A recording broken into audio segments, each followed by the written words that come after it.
अस्सलाम वालेकुम। Welcome to learn with Saim.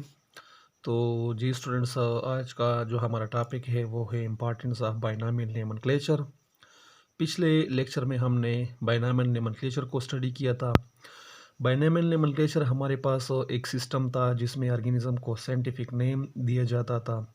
ठीक है, आज हम इम्पॉर्टेंस ऑफ बाइनॉमियल नोमेनक्लेचर के बारे में पढ़ेंगे। ठीक है, तो स्टार्ट करते हैं इस टॉपिक को। सबसे पहले तो हम ये देखते हैं कि बाइनॉमियल नोमेनक्लेचर के मुताबिक हमारे पास एक ऑर्गेनिज्म को सिंगल साइंटिफिक नेम जो होता है वो असाइन हो जाता है पूरे दुनिया में। ठीक है, इन द होल वर्ल्ड, यानी एक जानदार का साइंटिफिक नेम जो होता है वो पूरी दुनिया में सिर्फ एक ही scientific name, single scientific name होता है। ठीक है, यानी हमारे पास लोकल ज़बान में एक ऑर्गेनिज़म के मुख्तलिफ नाम हो सकते हैं। अपनी लोकल ज़बान में कोई इसको क्या कहता है, कोई क्या कहता है, लेकिन एक ऑर्गेनिज़म का पूरी दुनिया में जो साइंटिफिक नेम होता है वो सिंगल होता है, वाहिद होता है। इससे हमें पता चलता है कि ये कौन से ऑर्गेनिज़म्स के बारे में बात हो रही है। ठीक है, अच्छा, साइंटिफिक बाइनॉमियल नोमेनक्लेचर में हमारे पास जो ऑर्गेनिज़म्स का जेनस होता है, यानी जेनरिक नेम जो होता है, जेनरिक नेम जो होता है वो बहुत सारे स्पेशीज़ में कॉमन होता है। यानी मेनी स्पेशीज़ का वो जेनरिक नेम जो होता है, मेनी स्पेशीज़ का वो कॉमन होता है, यानी बहुत से स्पेशीज़ का एक ही जेनरिक नेम होता है। ठीक है, लेकिन जो हमारे पास स्पेसिफिक नेम होता है, यानी स्पेशीज़ नेम जो होता है वो स्पेसिफिक होता है सिर्फ उसी ऑर्गेनिज़म को। फ़र्ज़ करें हमारे पास एक जेनस में यानी 10 ऑर्गेनिज़म्स है, तो उन 10 ऑर्गेनिज़म्स का जो जेनरिक नेम है या जेनस नेम है वो एक ही होगा। लेकिन उनमें हमारे पास जितने जो 10 स्पेशीज़ है उनके उनके जो स्पेसिफिक नेम है या स्पीशीज़ नेम जो है वो हर एक का मुख्तलिफ अलग अलग होगा। ठीक है, अच्छा, फॉर एग्ज़ाम्पल हमारे पास एग्ज़ाम्पल हम लेते हैं, हमारे पास प्लांट्स है, प्लांट से हम एग्ज़ाम्पल लेते हैं। प्लांट्स में हमारे पास एक दरख्त है जिसको हम पीपल कहते हैं, यानी पीपल जो ट्री है हमारे पास, पीपल ट्री, या हमारे पास बनियान ट्री है एक, और एक रबर ट्री है, एक रबर ट्री है हमारे पास। इन तीनों के हमारे पास जो जेनरिक नेम है या इन तीनों का जो जेनस है वो सेम ही है, एक ही जेनस से ये ताल्लुक़ रखते हैं, और वो जेनस सेम जो जेनस है वो है हमारे पास फीकस।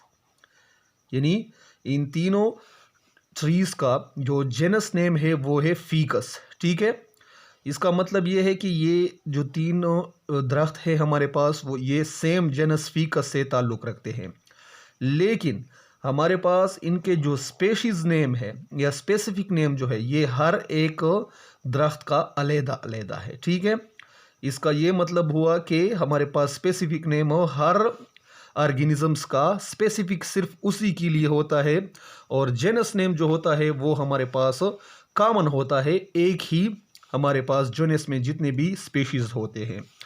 फॉर एग्ज़ाम्पल हमारे पास पीपल ट्री का जो हमारे पास मतलब साइंटिफिक नेम है वो हमारे पास है फीकस, फीकस रेलिगोसा, फीकस रेलिगोसा, ये हमारे पास पीपल ट्री का साइंटिफिक नेम है। फीकस हमारे पास इसका जेनस नेम है, और रेलिगोसा जो है ये इसका स्पेशीज़ नेम है।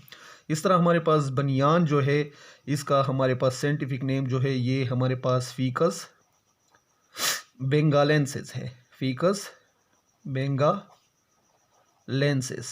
ठीक है, इसी तरह हमारे पास रबर ट्री जो है इसका जो हमारे पास साइंटिफिक नेम है ये फीकस इलास्टिका है। ठीक है, इलास्टिका।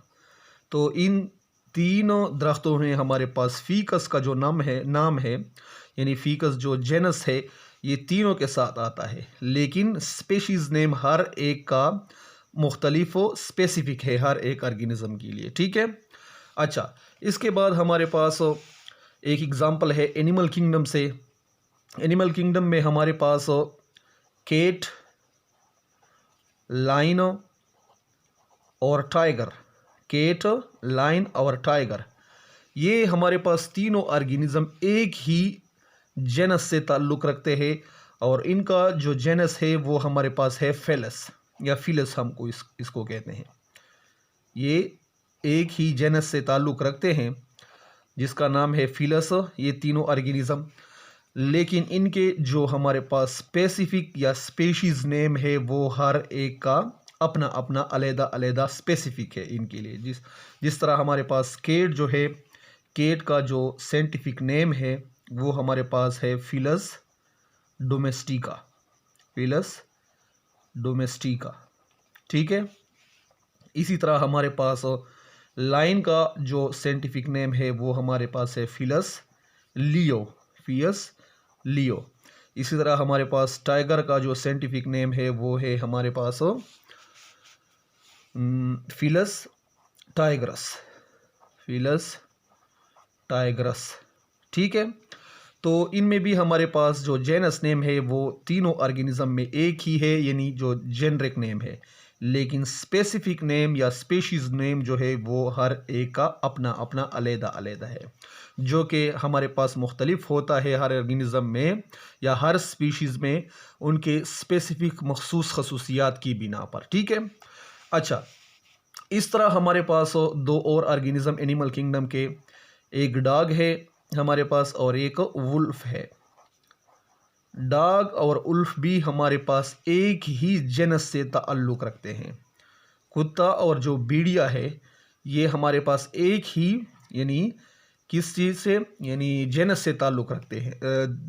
जेनस से ताल्लुक़ रखते हैं। जेनस हमारे पास बेसिकली वो है क्लासिफिकेशन का, वो हमारे पास एक कैटेगरी है जिसमें हमारे ऑर्गेनिजम्स ऑर्गेनिजम्स के कुछ खसूसियात एक जैसे होते हैं। ठीक है।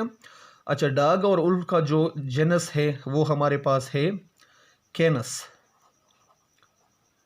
कैनस इनका जेनस है और जो इनके यानी मतलब स्पेसिफिक नेम है या स्पीशीज़ नेम है वो दोनों के अलग है। डॉग का जो स्पेशीज़ है या जो हमारे पास फुल साइंटिफिक नेम है वो है कैनस फेमिलियरियस। कैनस फेमिलियरियस। और उल्फ का हमारे पास जो साइंटिफिक नेम है वो है कैनस लूपस। कैनस लूपस। ठीक है। तो इसमें भी हमारे पास जो कैनस है ये दोनों के लिए सेम ही है क्योंकि ये इनका जेनरिक नेम है, लेकिन जो इनका स्पेशीज़ नेम है या स्पेसिफिक नेम है ये दोनों का अपना अपना अलग है। ठीक है। अच्छा, इसके बाद हमारे पास आता है इम्पोर्टेंस ऑफ बाइनॉमियल नोमेनक्लेचर। ठीक है, कि बाइनॉमियल नोमेनक्लेचर के हमारे पास कौन कौन से इम्पोर्टेंस है, क्या अहमियत है इस सिस्टम के। ठीक है। तो सबसे पहले तो हमारे पास जो साइंटिफिक नेम होते हैं बाइनॉमियल नोमेनक्लेचर के मुताबिक वो हमारे पास स्पेसिफिक होते हैं। ठीक है, मखसूस होते हैं उसी ऑर्गेनिजम्स के लिए, प्लस हमारे पास वो कंसाइज होते हैं। कंसाइज का मतलब होता है कि ये हमारे पास शॉर्ट फॉर्म में होते हैं लेकिन ये फुल डिटेल हमें दे देते हैं। ठीक है। अच्छा, दूसरे नंबर पर हमारे पास साइंटिफिक जो नेम है ये हमारे पास यूनिवर्सली एक्सेप्टेड होते हैं, यानी यूनिवर्सली एक्सेप्टेड होते हैं by people of all languages. ठीक है, जितने भी ज़बानों के लोग हैं हमारे पास इस दुनिया में वो सब के सब साइंटिफिक नेम को एक्सेप्ट करते हैं और उनको पता चल जाता है कि ये किस ऑर्गेनिजम्स की बात हो रही है। हालांकि लोकली हम एक ऑर्गेनिज्म को मुख्तलिफ नामों से पुकारते हैं, लेकिन साइंटिफिकली हम उस ऑर्गेनिजम्स को या उस ऑर्गेनिजम्स की पहचान फिर कर सकते हैं। ठीक है।